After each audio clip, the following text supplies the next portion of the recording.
Hello, searchers and seekers. We are in Genesis 29, and Jacob is going north across the Euphrates to Haran, to a relative's area, Laban. So he meets Rachel at first, and then Jacob kisses Rachel right in verse 11. But instead of a big dramatic romantic kiss, this is most likely just kissing a long lost relative, um, as Laban does that to Jacob as well. So it's just a warm family greeting. Now, Jacob wants to marry, but he is tricked, and he is forced to marry the older before the younger. And this is interesting because Laban says to him, "This is not done in our country, giving the younger before the firstborn." And that's exactly what Jacob had done to his brother. He had tried to get the blessing from his father that was due to the firstborn. So this is really a very interesting uh, payback and revenge. And it's really not said in the text that that is the case. You sort of have to read and be aware of what had happened to Jacob before, what he had done before. Um, so often in Genesis, interpretive comments, moralistic comments are not made. You just have to know that he is getting paid back for what he had done before. Also, notice he has two wives, and both of the wives will give him servants or concubines to him. So, in effect, he has four wives. So, polygamy is the norm in the early Bible, at least for the patriarchs, and that's not normally noted.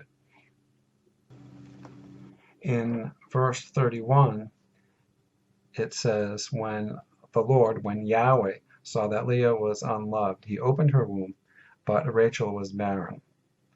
So that's chapter 29, verse 31. So this is Yahweh.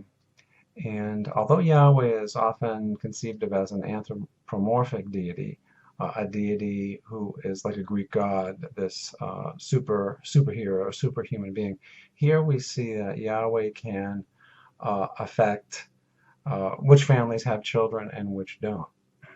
So this is one of those powers or aspects of Yahweh. And we can look at this as people trying to understand why some couples can have children, why others do, and putting their God, their Yahweh, in a role that controls procreation. Now, the ancient and modern commentators all don't like Laban because he fools Jacob.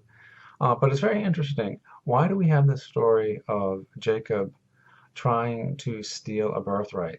If Jacob is one of the patriarchs, why would we have such a negative story? I mean, he's deceiving his own father about a birthright, trying to steal something from Esau. What is the reason for that? Why would that be included in a text that's supposed to be celebrating the patriarchs? I don't have an answer for that right now. Another aspect that modern scholars are suggesting is that Abraham, Isaac, and Jacob really are not necessarily father, son, and grandson, but are the patriarchs of several tribes that wanted to get together. And we can also see that with the children of Jacob. All his many sons may in fact not really be his sons, that's a literary artifact, but may be the leaders of tribes that needed to be brought together into the greater nation of Israel.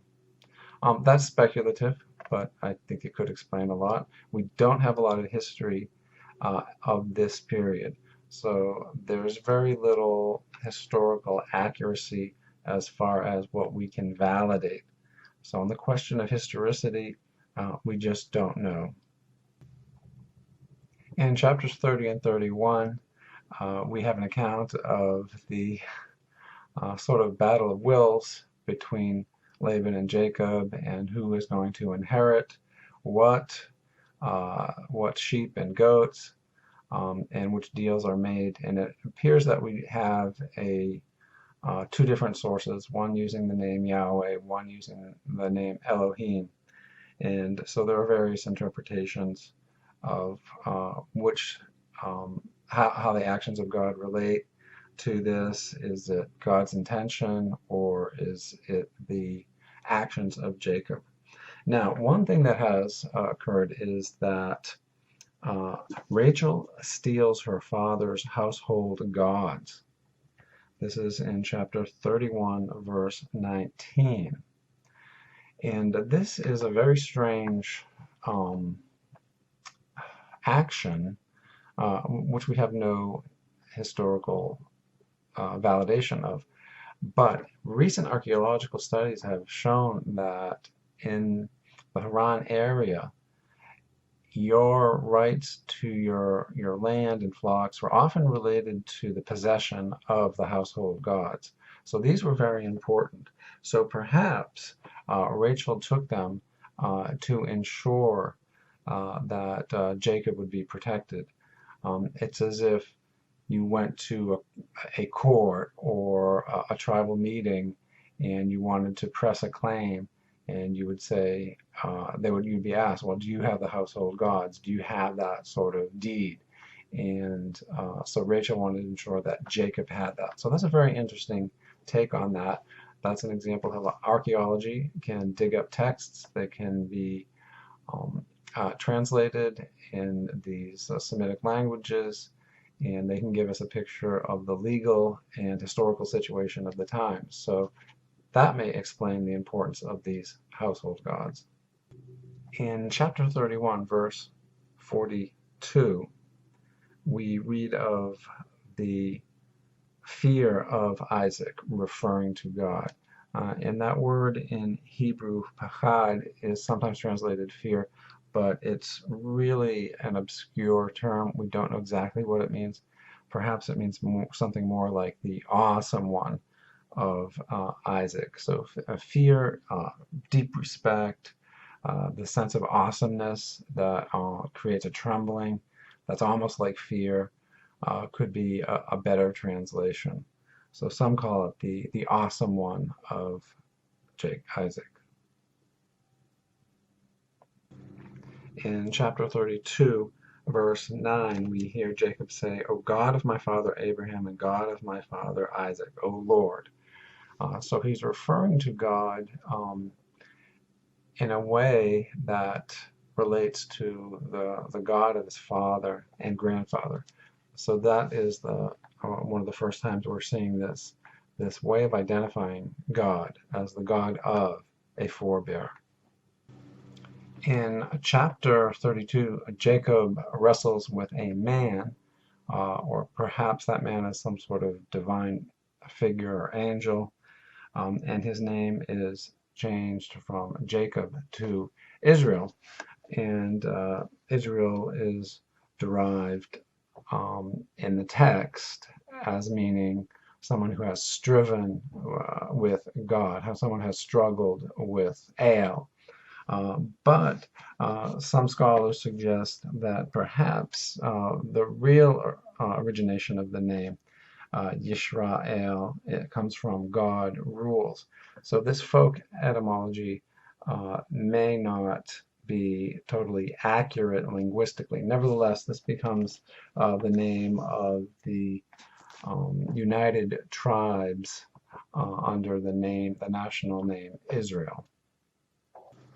In chapter 35, Jacob returns to Bethel, Beit El, the house of El, and James Kugel has an interesting take on this, that Beit El was probably already an important spiritual religious center for the Canaanites, another group separate from Israel.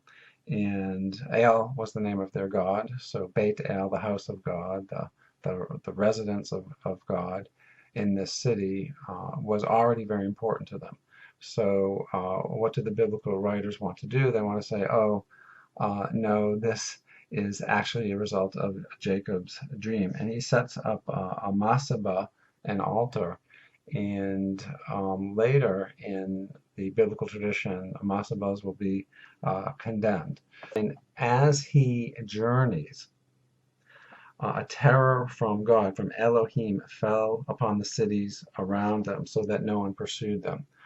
Uh, so again, here we have this magical intervention of Elohim in chapter 35, verse 5, that God influences people and puts a terror or fear in their minds so that other people can be safe.